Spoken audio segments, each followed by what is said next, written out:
Graça e paz da parte do nosso Senhor e Salvador Jesus Cristo, amém? Que alegria estarmos juntos aqui na casa do Senhor e celebrarmos o nome do Senhor que é santo. Eu fico muito feliz toda vez que tenho a oportunidade de estar aqui compartilhando a palavra com os irmãos.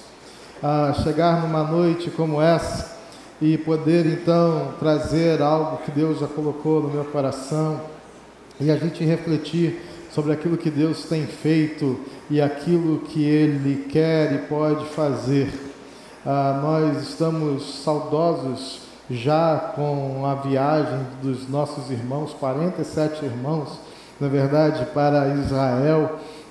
Que privilégio, que bênção. Eu falei com o pastor João quando ele me convidou para estar aqui pregando. Eu disse: você podia, pastor, me convidar para viajar com você?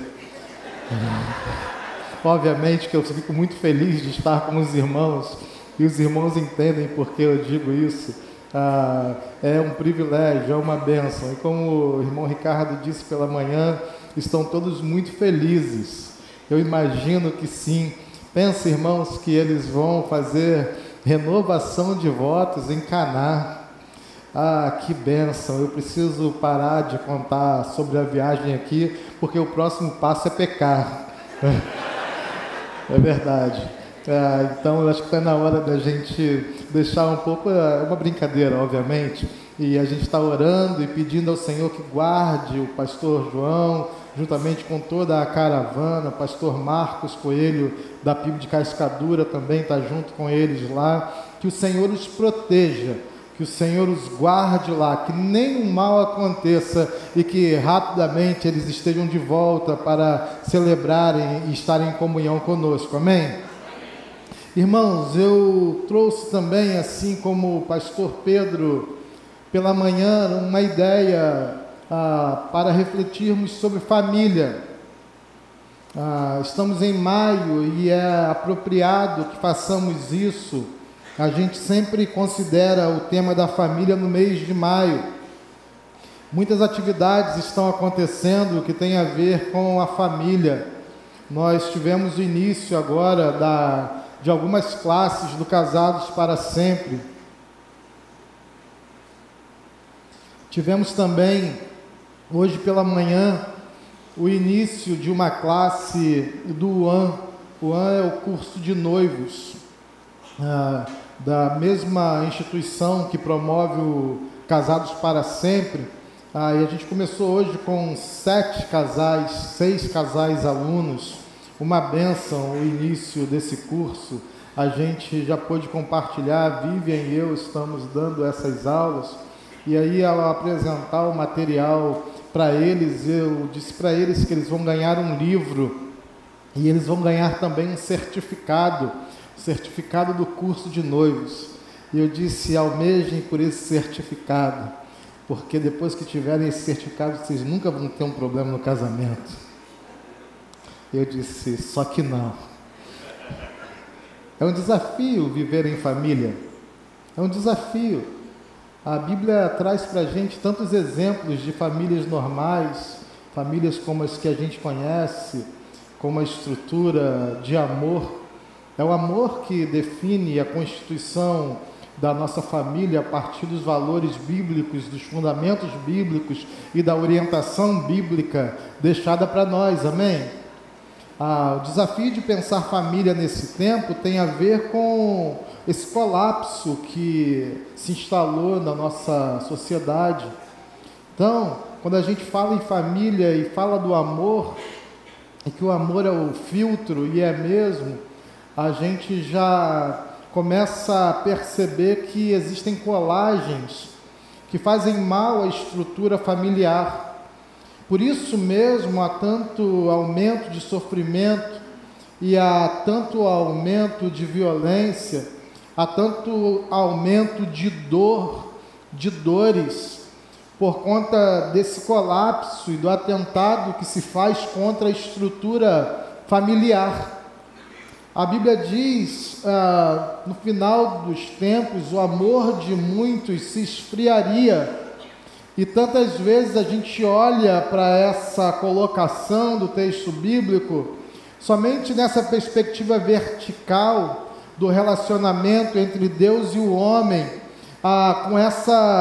com esse bojo espiritual, litúrgico. A gente postou esse texto num lugar onde parece que ele só faz referência a essa ideia mesmo de quando eu me encontro com o local do culto, ou quando eu deixo de me encontrar com o local do culto. Mas me parece essa ideia seja mais ampla, porque se a gente percebe o amor esfriando nos relacionamentos, e de fato é óbvio, existe uma estrutura social que cerca a família, existe uma instrumentalidade histórica de como se constitui e compõe o casamento, e é essa que a gente deve seguir biblicamente, porque Deus fez assim. Deus fez o homem para que se casasse com a mulher, e Deus fez a mulher para que vivesse com o homem, e esses então casados, eles passam a gerar vida e a gerar amor. Não sei, irmãos, uma manifestação de amor igual quando um casal decide por um filho, decide por gestar um filho, decide por tomar para si uma criança e assumi-la como filho. É então uma explosão de amor que não tem comparação. E aí a gente vê quanta relação de amor se esfriando. Por isso, pensar a família bíblica, pensar a família em última instância, é pensar a família a partir de sua fonte primária. E a fonte primária da família é Deus, e Deus é amor. Por isso que constitui e define o laço familiar é o amor. E aí você vê estruturas e pessoas que se constituem num grupo social com essa mesma definição de marido, mulher e filhos, e às vezes você estranha esse ajuntamento ao chamá-lo de família. Porque se há ausência da manifestação do amor, ele perde aquela que é a sua principal característica, que é o amor de Deus. E a gente pensa essa noite, então, no tema gerando os planos de Deus no relacionamento. E aí eu vou pedir para você abrir sua Bíblia junto comigo em 1 Samuel 1, versos de 1 a 7. A partir daí, se você puder, mantenha a sua Bíblia aberta, porque a gente vai usar alguns versículos durante a nossa reflexão, a mensagem dessa noite. 1 Samuel 1, a partir do verso 1 até o verso 7.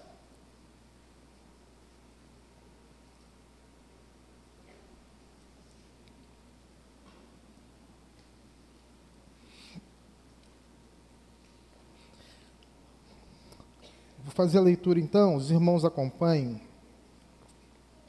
por favor.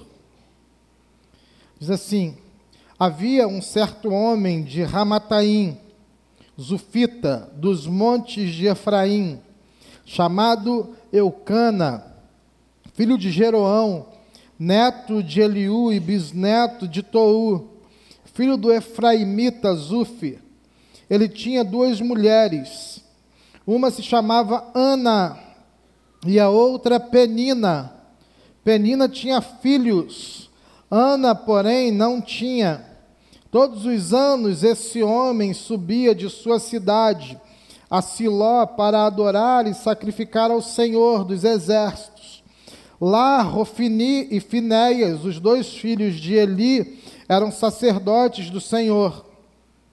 No dia em que Eucana oferecia sacrifícios, dava porções à sua mulher Penina, e a todos os filhos e filhas dela.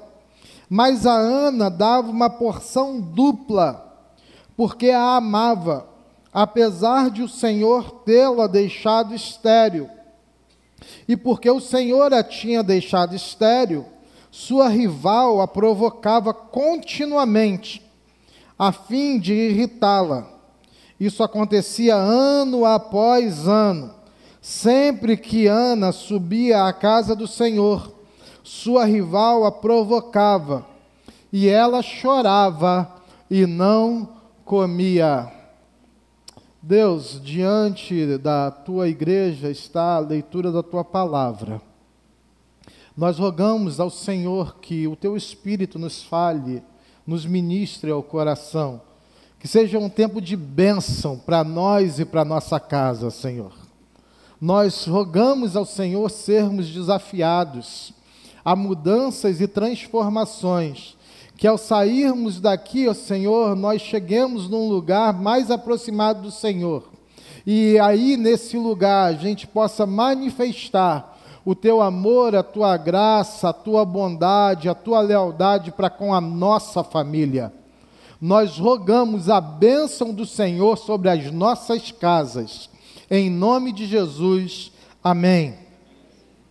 Gerando os planos de Deus para o relacionamento, ou no relacionamento.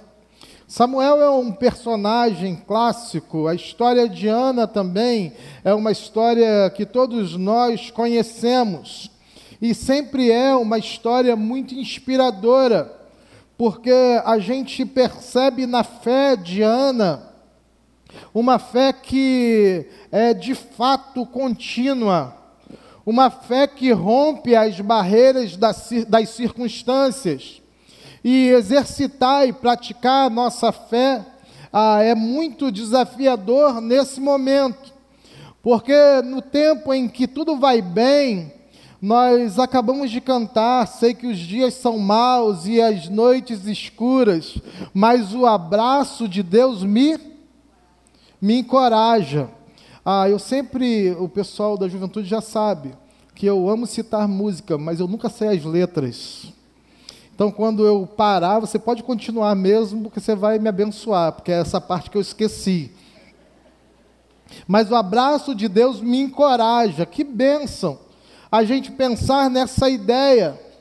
O desafio é que, na nossa normalidade, no nosso cotidiano, a gente compreende a vida de uma maneira mais complicada. E é fato que, às vezes, a gente até interpreta da pior maneira os processos que vivemos. Graças a Deus, irmãos, porque nós estamos aqui, temos convicção de que o Senhor abençoa as nossas casas e abençoa as nossas famílias, amém? É uma certeza. Quando a gente olha para a história de Ana, de Eucana, de Penina, de Samuel, de Eli, de Rofini, de Finéias, de pessoas que em alguns momentos da vida a gente se identifica com cada uma delas, depende da circunstância, depende do que a gente esteja vivendo de fato, mas há uma associação. A verdade é que quando a gente olha para esse texto, Ana se torna protagonista, porque ela salta aos nossos olhos, e salta aos nossos olhos porque ela é o padrão ideal, ela é aquilo que a gente quer ser, ela é aquilo que a gente deve ser, ela é aquilo que a gente almeja ser. No momento difícil, a gente dobrar os nossos joelhos e de fato compreender que o Senhor é poderoso e Ele pode todas as coisas. É Ele que tem as respostas, é Ele que conduz a nossa história. Eu quero compartilhar com você a partir de alguns princípios.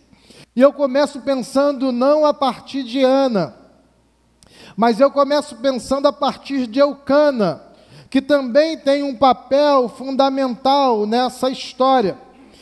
E o primeiro tópico dessa mensagem é gerando uma ambiência profética em nosso lar.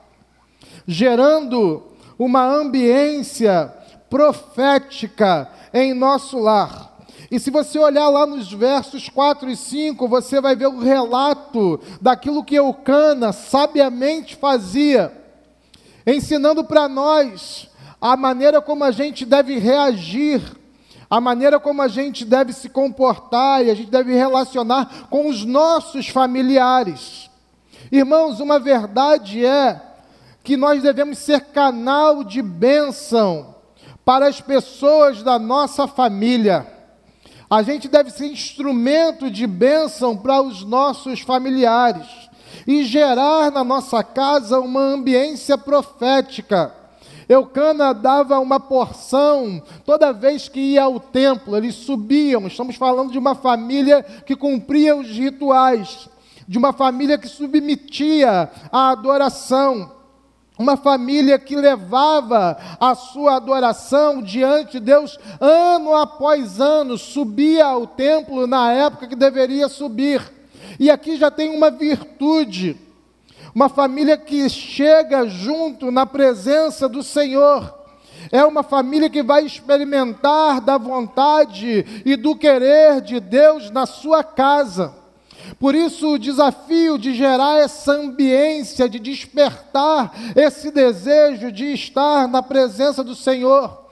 Não era uma daquelas famílias que a gente vê Jesus lá no Novo Testamento derrubando as mesas, porque algumas famílias saíam de suas casas e obviamente que o percurso era difícil, o meio de transporte era difícil, não havia táxi, não havia Uber, não havia carro, não havia limusine, não havia helicóptero, não havia avião, ninguém viajava de avião para Israel.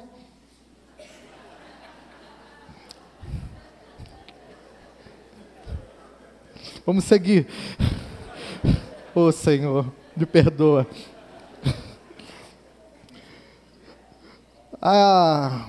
E aí Jesus quebra as mesas, exatamente porque aquelas famílias, não porque era simplesmente um local de venda, mas porque eles compravam a sua adoração. Eles, ao invés de levarem de suas casas, eles chegavam no templo, e ao chegar no templo, eles compravam aquilo que eles deveriam levar e oferecer de todo o coração. E Jesus diz: não é isso que eu quero, não é esse o meu interesse. Eu não estou interessado que vocês comprem a adoração. O meu Pai não está interessado que vocês tragam coisas que vocês compraram.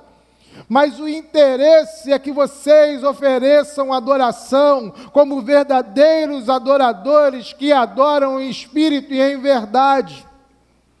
E aí, irmãos, é isso que se define como gerar uma ambiência profética sobre a nossa casa. É declarar sobre o invisível, é declarar sobre o inatingível, é declarar sobre o inacessível pela fé. A fé precisa ser a válvula motora para todas as nossas ações familiares, despertar um lugar onde a nossa casa, e aqui, irmãos, eu não quero fazer nenhuma utopia, onde você diga: a minha casa é o céu, e todos nós acordamos com vozes angelicais. Todos nós vamos dormir e a gente levita na cama. E a gente gosta de ficar ali aquele tempo todo, porque quando a gente está conversando, é aquele som do céu. Não é disso que eu estou falando, eu sei, irmãos, que no dia a dia a gente tem correria, a gente tem desafios, a gente sente fome, quando a gente sente fome, tem estresse. Não sei vocês, na minha casa tem, irmão. Isso é a casa de vocês. Mas o que eu estou falando é da gente construir na nossa casa um ambiente onde tudo que a gente faça, a gente tenha convicção de que Deus está nesse negócio. É a gente construir uma ambiência onde mesmo quando alguém não está caminhando aos pés do Senhor, nós somos instrumentos de Deus para gerar uma ambiência profética no coração dessas pessoas e cremos, Deus vai agir, amém? Sabe, irmãos, há algum tempo atrás lançou um videogame chamado PlayStation 3, já tem um tempo, já tem algum tempo. E no lançamento desse videogame, o Jean, que é ficcionado em jogos, ele disse: pai, eu quero um Play 3. E a minha resposta sempre é: você sabe orar, irmão? Sabe orar? Se sabe orar, começa a orar. Porque eu acredito em milagres. Não acredito na minha conta, mas em milagre eu acredito. E aí o Jean falou: pai, eu quero o Play 3. E eu fui ver o preço. E aí eu voltei para ele e falei assim: irmão, tu tem que orar muito. Mas é muita oração, muito poder. E aí eu fiz uma mensagem de oração para ele. E ele disse: tá bom. E aí de vez em quando ele vinha me perguntar e eu disse: você sabe orar? E ele disse: sim. Está orando? Estou orando. Beleza. Irmãos, nós não compartilhamos com ninguém. Um dia um amigo meu estava viajando para fazer um doutorado na Suíça, lá naquele laboratório onde tem a partícula de Deus, onde eles querem criar a partícula de Deus, agora CERN, se não me engano. E ele disse assim: lembrei de você, na verdade eu lembrei do Jeanzinho. Eu disse: é mesmo? É, porque eu vou viajar para fazer um doutorado, cara, e eu comprei um Play 3. Isso não vai me servir, na verdade já está com poeira lá. Você não quer ficar com esse videogame, não? Eu falei: irmão, vou levar. Aí eu falei para o Jean: eu estou com os pedidos de oração aí, irmão. Tem como você orar por mim? Por quê? Só o sangue de Jesus para explicar isso, né, irmão? Não tem outra maneira. Sabe, irmãos, a gente precisa acreditar e ter convicção que o Cana faz é que ele ministra sobre a vida de Ana. Ele acredita na experiência relacional, conjugal, familiar que ele tem com Ana. A gente precisa acreditar e ministrar sobre a nossa família. Eu sempre defendo, a nossa casa precisa ter um ambiente bom. A gente precisa ser feliz na nossa casa, buscar a felicidade. Sabe, ultimamente eu estou meio na dívida, mas toda terça-feira é o dia que eu cozinho para Vivian, uma comida especial. E aí gosto de fazer muqueca, irmão. Gosto de fazer muqueca. E aí eu fiz 1, 2, 3, 4, 5. E um dia ela falou assim: você só vai cozinhar peixe e camarão? Eu disse: irmã, coloca no Facebook e reclama, porque peixe e camarão todo mundo quer, né, irmão? A gente precisa fazer da nossa casa um ambiente bom. Gerar uma ambiência profética. Não é só dobrar o joelho e fazer orações, também. Mas é gerar um ambiente alegre, festivo. Eu disse para os irmãos aqui no sábado da família, que lá em casa, irmãos, eu sou o campeão do Just Dance. Sabe o que é Just Dance? É aquele videogame que você dança na frente dele e aparece na tela. Eu nunca soube dançar, porque eu nasci na igreja. Aqui eu estou contando um trauma também. Porque todo mundo olhava para mim e falava assim: você é grandão, cara, carioca, negão, não sabe sambar. Não. Mas lá em casa eu sou campeão, irmão. Ninguém me ganha. Gerar uma ambiência profética, onde eu ministre alegria sobre a vida da minha família. Amém, irmãos? O segundo tópico: gerar uma espiritualidade para a vida em nossos filhos e mesmo no cônjuge ou quem vive conosco na nossa casa.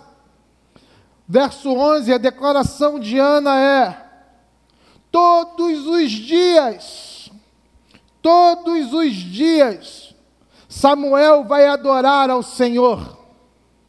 antes mesmo de ter o seu filho, antes mesmo da gestação impossível, antes mesmo dela saber se de fato haveria o cumprimento desse desejo do seu coração, ela já diz, ela já declara, ela diz: todos os dias o meu filho vai adorar ao Senhor. Sabe, irmãos, há um desafio tremendo, há um desafio para esse tempo e para essa sociedade, que é a gente exercitar esse tipo de fé. Existe uma referência de um poeta do cancioneiro popular que ele diz: se meus joelhos não doessem mais,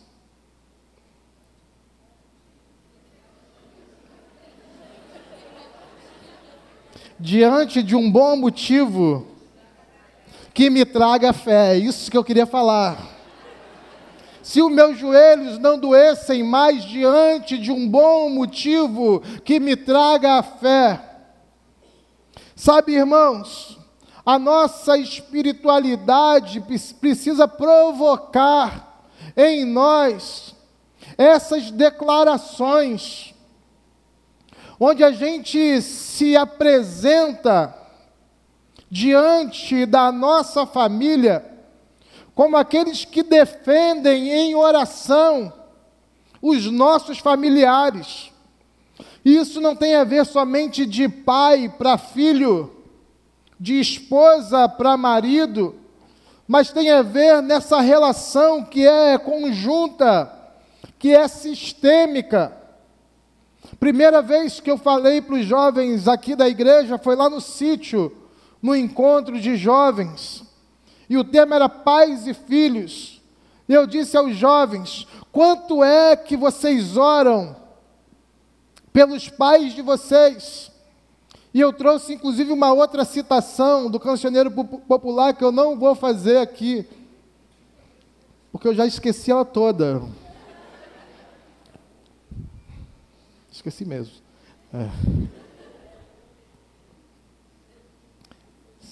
Seus pais, vocês vão ser como seus pais amanhã.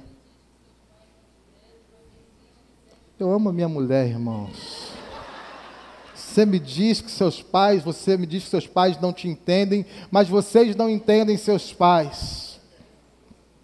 Sabe, irmãos, eu disse a eles: do quanto vocês oram pelos pais de vocês. Sabe por quê? Porque não tem gente nessa vida que ame mais vocês do que os pais de vocês. Não tem gente com o coração mais apertado todos os dias quando o sol vem e quando o sol vai, do que os pais de vocês. E filho não tem idade. Filho é filho para sempre, porque é a herança do Senhor e o Senhor não volta atrás. Amém? É essa a ideia da gente manifestar uma fé e a gente defender espiritualmente. Sabe qual é a figura e a cena que eu enxergo, irmãos? É mesmo de um campo de batalha, onde o mal e o mundo querem tragar os nossos e a nossa família, e a gente se levanta para combater todos os dias dizendo: eu abençoo a minha família em nome de Jesus.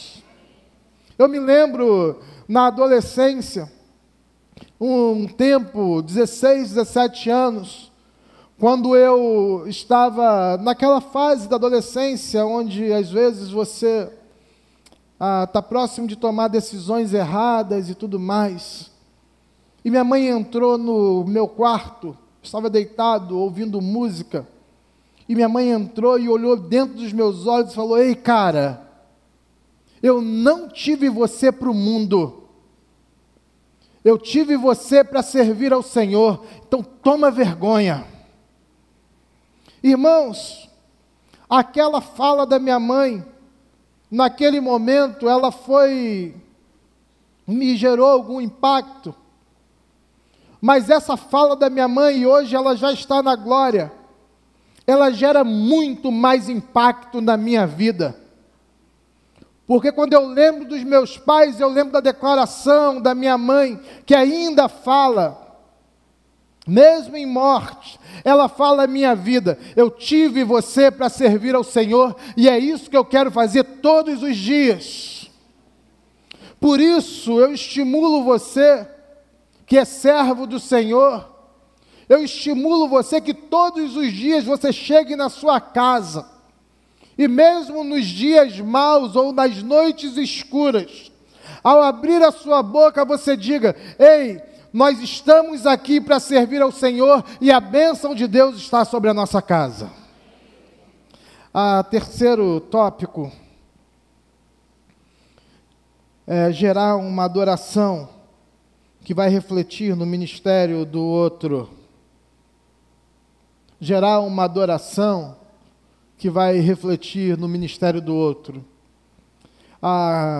Quantas vezes a gente não compreende o poder da influência que nós temos e que nós sofremos, porque a nossa personalidade, nós somos seres sociáveis e influenciáveis o tempo todo, irmãos.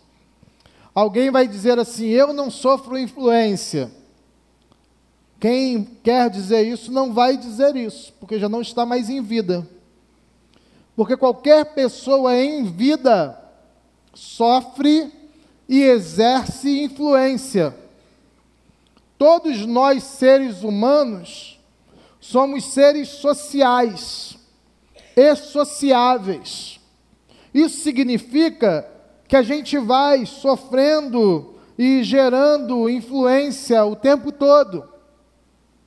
A ideia é que, eu disse a vocês aqui, não vou repetir hoje, como que era a dinâmica de ir à igreja, de frequentar os cultos. Sabe como é essa dinâmica ainda?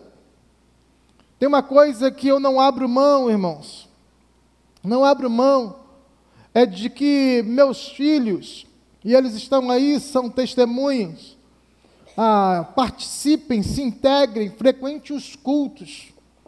Hoje existe um discurso muito ativo e muito forte, inclusive, não tem problema não.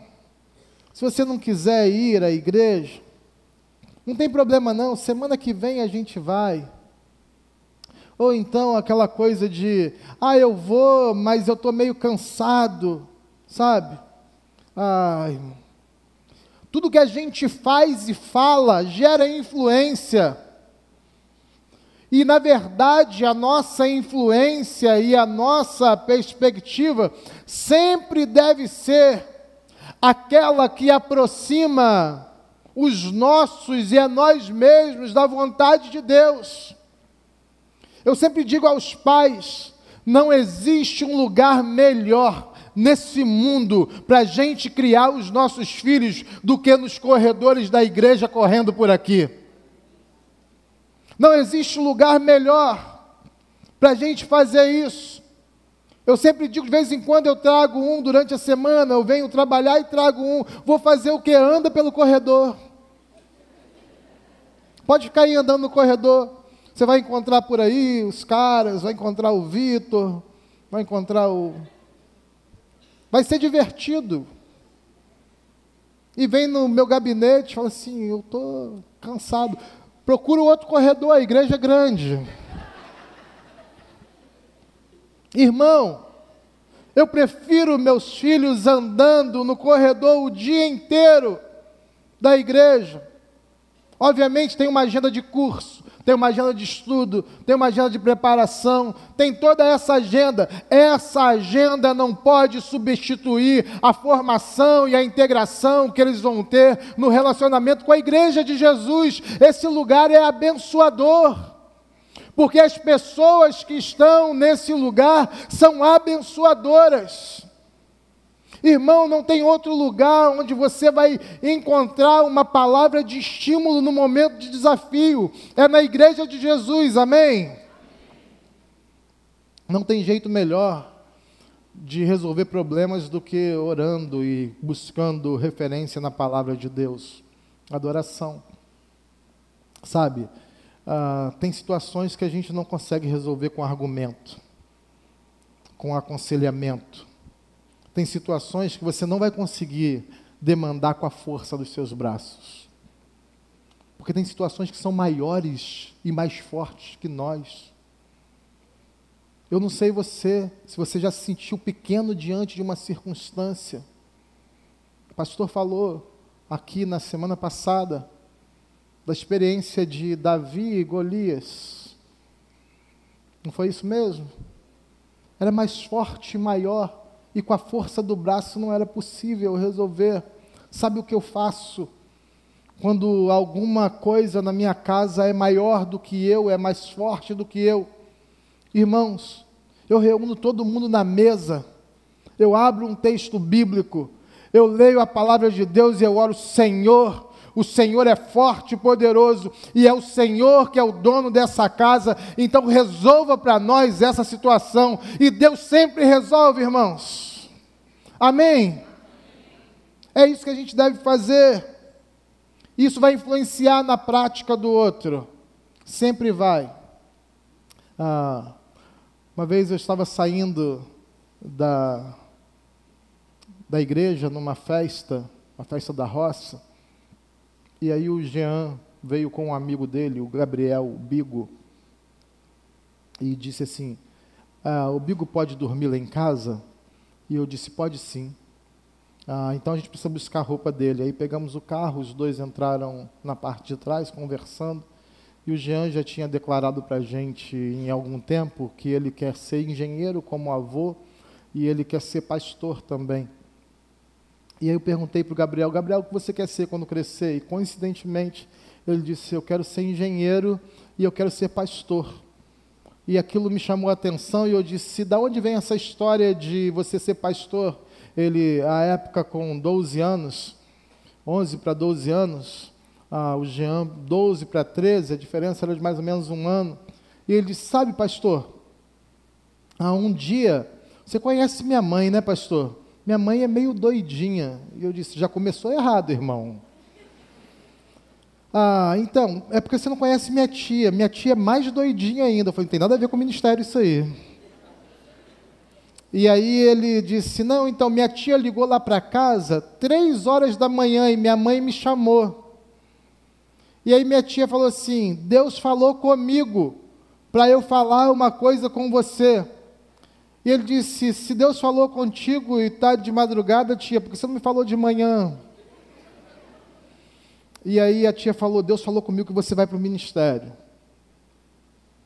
E ele, na linguagem dele, 13 anos, 11, 12 anos, e aí eu disse: assim que é o seu chamado? Ele disse: não, pastor, um amigo meu, de uns 5 anos de amizade, o pai dele ficou doente. Aí começa uma parte bem triste dessa história, mas que de alguma maneira nos inspira também. Ficou doente. E aí o pai desse meu amigo perdeu um pulmão, foi internado, e eu só quis ficar perto dele, e perdeu o outro pulmão, e ele não melhorava, e eu só quis ficar perto desse meu amigo, e o pai dele morreu, e eu não queria sair de perto desse amigo, porque Deus falava comigo que eu tinha que ficar perto desse meu amigo o tempo todo. E eu ainda fico perto dele, pastor. E aí eu olhei para trás, e eu vi 2 caras, desse tamanho, de 11, 12, 13 anos, que estavam dizendo: eu quero colocar a minha vida dedicada ao Senhor para servi-lo todos os dias. O Espírito fala, o Espírito chama, mas essa ambiência de adoração, ela é provocada dentro das nossas casas. A nossa casa precisa ser um altar de adoração, amém? E para encerrar a mensagem dessa noite, gerando um altar para chorar na presença de Deus. Se você olha o verso 7 do capítulo 1, você vai ver Ana nos seus dias maus. e vivendo os seus desafios piores. Quem de nós já não viveu? Ou quantos de nós aqui talvez não estejam vivendo em dias maus e desafios terríveis? Estão aqui, estão sorrindo, estão cantando, estão abraçando, estão celebrando, mas de alguma maneira fica dialogando com o amanhã, porque sabe que quando chegar o amanhã vai ser um dia mau e vai ser uma noite escura. Sabe o que Ana faz ao se deparar com a sua dor e com o seu choro? O que Ana faz? Ela procura o altar do Senhor e ela deposita todas as suas angústias lá. E ela diz: o Senhor pode mudar a minha situação. E se o Senhor me honrar, eu vou dedicar essa bênção, que era o seu filho, todos os dias ao Senhor. A gente vive um mundo meio atrapalhado, irmãos. Atrapalhado no sentido que as pessoas agora dialogam mais com a nuvem, com a internet, com as páginas, com a linha do tempo. E aí expõem as suas dores como se de lá viesse alguma resposta. Quando na verdade o salmista vai dizer: elevo os meus olhos para os montes, de onde me vem o socorro? O meu socorro vem do Senhor, que fez os céus e a terra. É do Senhor, é no Senhor que está o nosso socorro. É o Senhor que pode resolver as questões maiores e menores que a gente enfrenta na nossa casa todos os dias, todos os dias. O Senhor é poderoso. E é por isso que a gente está aqui, porque a gente está certo que o nosso Deus é poderoso. Amém? O que é que te faz chorar? O que é que faz você chorar? E qual é o choro que você quer apresentar diante de Deus? Ou precisa apresentar diante de Deus? Quero te convidar a ficar de pé, porque eu quero orar com você essa noite. E eu gostaria muito, num domingo, quando o pastor Pedro traz aqui para a gente tantos ensinos sobre as raposinhas que a gente precisa matar para não ferirem o nosso relacionamento. E num domingo, quando Deus nos fala a respeito da fé que Ana tem, e que muda as circunstâncias da sua família. As circunstâncias da sua família. Eu quero te desafiar essa noite. 2 desafios. O primeiro é: se você entende que precisa gerar os planos de Deus no relacionamento da sua família e você quer colocar isso diante de Deus, no altar de Deus. Se você quer colocar o choro diante de Deus, diante do altar de Deus. O altar de Deus é um lugar para a gente colocar o nosso choro. Quando eu digo altar, sabe, irmãos, não estou falando daquela referência nicolaíta, judaica, de onde existe um espaço de poder, porque Deus está em nós e Deus age através de nós, amém? É disso que eu estou falando. Mas como desafio dessa noite tão abençoada, desse domingo tão abençoador, eu quero te desafiar que você pegue alguém da sua família e, se você puder, traga diante do altar do Senhor. Nós vamos orar por você e pela sua família. O que te faz chorar? Traga seu choro diante do altar de Deus. Pode sair do seu lugar, se você deseja vir com a sua família e colocar diante de Deus. E eu quero orar por você, quero orar por sua família, porque eu creio num Deus que é poderoso.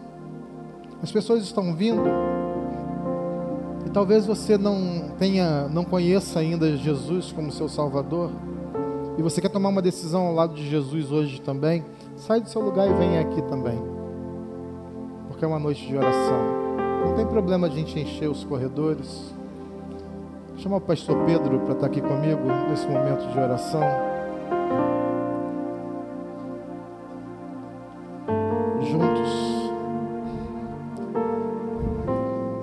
se você deseja, pode sair do seu lugar.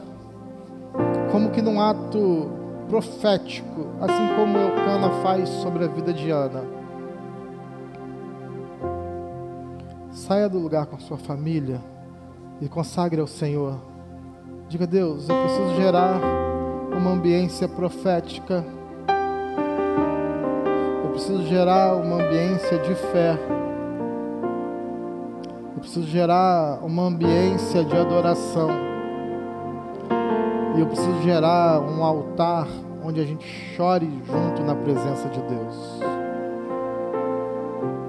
Chorar com a família na presença de Deus é uma bênção, irmãos. É uma bênção. Não tem coisa mais renovadora, restauradora, do que quando você chora diante de Deus com a sua família. Isso gera vínculos tão especiais. Festejar é bom,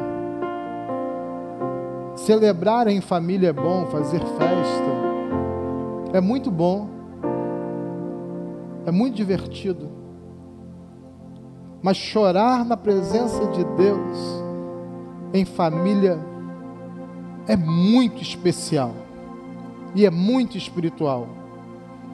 Chorar pelos projetos, chorar pelos sonhos, chorar pelas dificuldades, chorar pelas derrotas e fracassos, pelos vacilos, chorar por aquilo que machuca, juntos, é abençoador.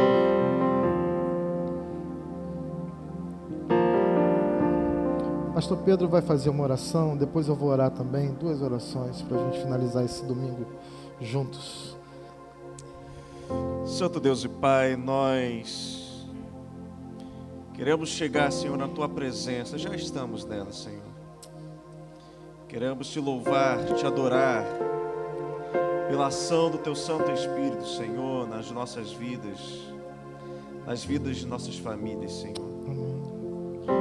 Ó Pai, nós queremos nesse momento aqui nos unir a cada família representada nesse local que se achegou, Senhor, aqui no Teu altar. Senhor, para colocar essas vidas, Senhor, nas Tuas poderosas mãos, Senhor. Ó Pai, nós Te conhecemos, Senhor, e queremos Te conhecer mais e mais. Amém.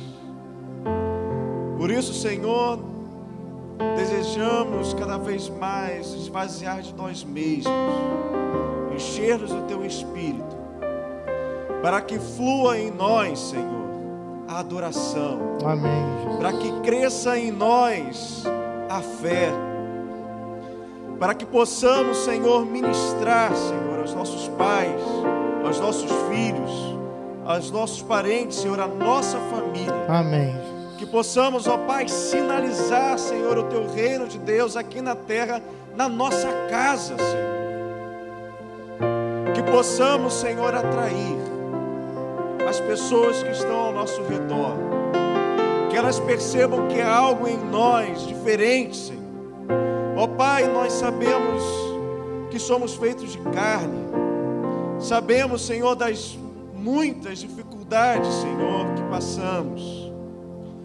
Ó meu Deus, famílias que passam momentos de dificuldades, famílias, Senhor, que passam momentos de fartura, mas seja qual for o momento que cada família aqui passa, que eles possam declarar que tudo eles podem naquele que os fortalece. Amém, Jesus.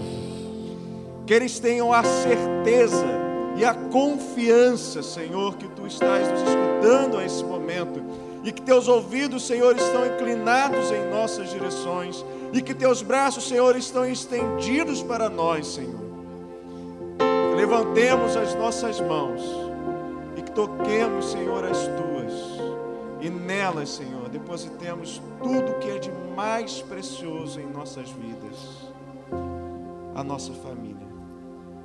Nós assim oramos, e pela graça que temos em Jesus Cristo, nós já Te agradecemos. Amém. Amém. Deus, nós Te louvamos e nós rogamos a Tua bênção sobre as nossas casas. em nome de Jesus. Amém. Deus abençoe você, Deus abençoe a sua casa.